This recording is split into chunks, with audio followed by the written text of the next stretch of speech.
കുറവിലങ്ങാട് കോഴ നരസിംഹസ്വാമി ക്ഷേത്രത്തിലെ നരസിംഹ ജയന്തി 30-ന് നടക്കും. 19 മുതൽ നടന്നു വരുന്ന ദശാവതാരം ചന്ദനം ചാർത്ത് 29-ന് വിശ്വരൂപ ദർശനത്തോടെ സമാപിക്കും.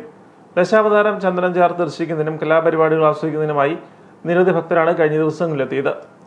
തിങ്കളാഴ്ച വൈകുന്നേരം 7 മണിക്ക് ടോപ്പ് സിംഗർ ഗായിക ടെസ ബിജു അവതരിപ്പിക്കുന്ന സംഗീതാരാധന, 28-ന് ഡോക്ടർ PR ജയശ്രീയും കോഴിക്കോട് ശ്രീജു ശ്രീനിവാസും ചേർന്ന് അവതരിപ്പിക്കുന്ന വീണ കച്ചേരി എന്നിവ നടക്കും. വൈശാഖ മാസത്തിലെ ചതുർദശി നാളിലാണ് നരസിംഹ ജയന്തി നടക്കുന്നത്.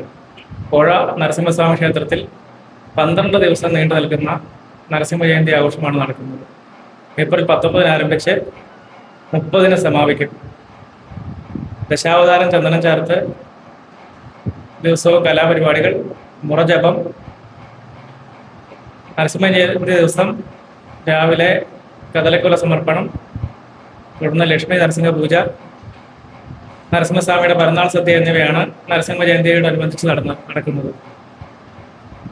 വർഷങ്ങളായി 12 ദിവസം നീണ്ടു നിൽക്കുന്ന ആഘോഷം നടന്നു വരുന്നു.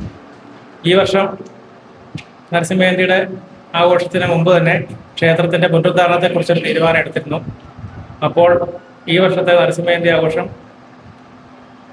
അവസാനിക്കുന്ന അന്ന് തന്നെ, നരസിംഹ ജയന്തി ദിനമായ 30-ന് തന്നെ ക്ഷേത്ര പുനരുദ്ധാരണത്തിന്റെ ഭാഗമായ തിടപ്പള്ളിയുടെ നിർമ്മാണം ആരംഭിക്കുകയാണ്.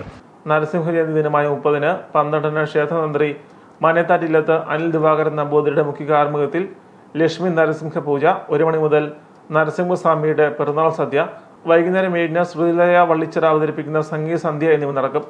ക്ഷേത്ര ഭരണസമിതി president G Prakash Puthiyaparambil, Jayesh PR, Ratheesh KS, അമൽ സുനിൽകുമാർ എന്നിവർ കുറവിലങ്ങാട് പ്രസ് ക്ലബ്ബിൽ നടന്ന വാർത്താ സമ്മേളനത്തിൽ പങ്കെടുത്തു.